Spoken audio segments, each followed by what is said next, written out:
আসসালামু আলাইকুম, welcome back to my channel. কেমন আছেন সবাই? আমার আজকের রেসিপি হচ্ছে ডিম ভুনা রেসিপি।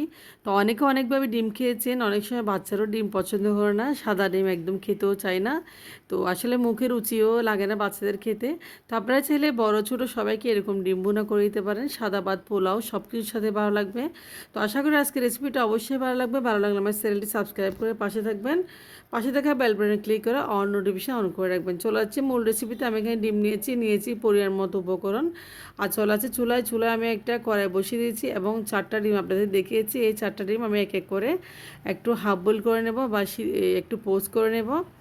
দেখতে পাচ্ছেন ডিমটা আমি একটা ডিম চুলায় এখন দিয়ে দিয়েছি। তো একটা ডিম আমি পোস্ট করে নিচ্ছি। তো দেখতে পাচ্ছেন ডিমটা একটা হাফ বয়েল করে নিয়েছি। ওই সবগুলো ডিম আমি 4টা ডিম হাফ বয়েল করে নিয়েছি।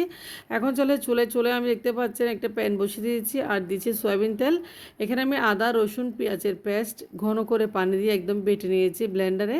আর দিয়েছি এলাচ দারচিনি, সাথে দিয়েছি আমি 1 টেবিল চামচ হলুদের গুঁড়া, দিয়েছি আমি এখানে মরিচের গুঁড়ো সামান্য পরিমাণে, মরিচটা অবশ্যই কম দিবেন, দিয়েছি গরম মশলার গুঁড়া। তো সবগুলো উপকরণ দিয়ে ভালোভাবে মিশিয়ে আমি একটু এখন কষিয়ে নেব মশলাটা। তো আমি পেঁয়াজ আদা রসুন বাটাটা একটু পানি দিয়ে বেটে নিয়েছি, কারণ একটু ভালোভাবে মিহি করে বেটে নিয়েছি। যেহেতু ডিমের মশলা, তো ডিমের মশলা এভাবে খেতে ভালো লাগে। এরপর যে লবণও দিয়ে দিলাম, লবণ দিয়ে ভালোভাবে আমি একটু মশলাটা কষিয়ে নিচ্ছি। এরপর যে দেখতে পাচ্ছেন, তো মশলা কষানো হয়ে গেলে আমি দিয়ে দিব এখানে আলু। আমি একটা আলু পাতলা করে কেটে নিয়েছি আর একটা টমেটো কুচি। আপনারা চাইলে ক্যাপসিকাম গাজর ব্যবহার করতে পারেন। আমি আজকে আলু এবং টমেটো ব্যবহার করেছি।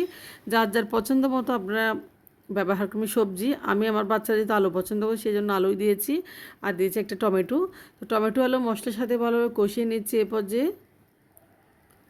তো কষানো হয়েছে দেখতে পাচ্ছেন, আমি এরপর যে ঢাকনা দিয়ে আলুটা প্রায় সিদ্ধ করে নেব। তো আমি 5 মিনিট পরে ফিরে চলে আসবো। 5 মিনিট পরে চলে আসলাম, দেখতে পাচ্ছেন এরপর যে টমেটো একদম গলে গিয়েছে, আলুটাও সিদ্ধ হয়ে আসছে প্রায়। টমেটো কুতো একদম নেই, ব্লেন্ড হয়ে গেছে, মরিচ মশলার সাথে একদম মিহি হয়ে গেছে। তো এই পর্যায়ে আমি দিয়েছি কয়েকটা কাঁচামরিচ দিলে একটু ভালো লাগে, আমি কেটে দিলে আমি আস্তেও দিয়েছি, ঝাল একটু কম করব। তো উপর থেকে দিয়েছি ডিমগুলো, আমি যে ডিমগুলো হাফ বয়েল করে রেখেছিলাম সেই ডিমগুলো দিয়েছি উপর থেকে, দেখতে পাচ্ছেন। তো দিয়েছি ধনিয়া পাতা। এই ডিম ভুনা রেসিপিটা খেতে অসাধারণ। আপনারা চাইলে রুটি পরোটা সব কিছুর সাথে খেতে পারেন, সাদা ভাত সব কিছুর সাথে খেতে পারেন। খুবই অসাধারণ এই রেসিপিটা, ছোটো বড়ো সবাই পছন্দ করবে এই ডিম ভুনা রেসিপিটা। তো আমি ডিম একটা একটা উল্টাইছি, দেখতে পাচ্ছেন আমি সবগুলো ডিম এভাবে উল্টাই দিচ্ছি যাতে মরিচ মশলা ভালো করে ডিমের মধ্যে প্রবেশ করে। তো দেখতে পাচ্ছেন আমি এখন 5 মিনিটের জন্য ঢাকনা দিয়ে রাখবো। 5 মিনিট পর আবার চলে আসবো। তো ডিমটা রান্না হচ্ছে, আপনারা দেখতে পাচ্ছেন কেউ কুক হচ্ছে, একদম নর্মাল আছে, চুলাটা রেখেছি আমি। তো এরপর যে চলে আসলাম, দেখতে পাচ্ছেন আমি ঢাকনা তুলে দেখতেছি ডিমের অবস্থা। তো আলুটাও সিদ্ধ হয়ে গেছে, টমেটো মেল্ট হয়ে গেছে, আলহামদুলিল্লাহ ডিমের রান্নাটা প্রায় হয়ে গেছে। আমি এখন চুলা থেকে নামিয়ে সার্ভ করব, যেহেতু দুপুরবেলা বাচ্চারা খাবে।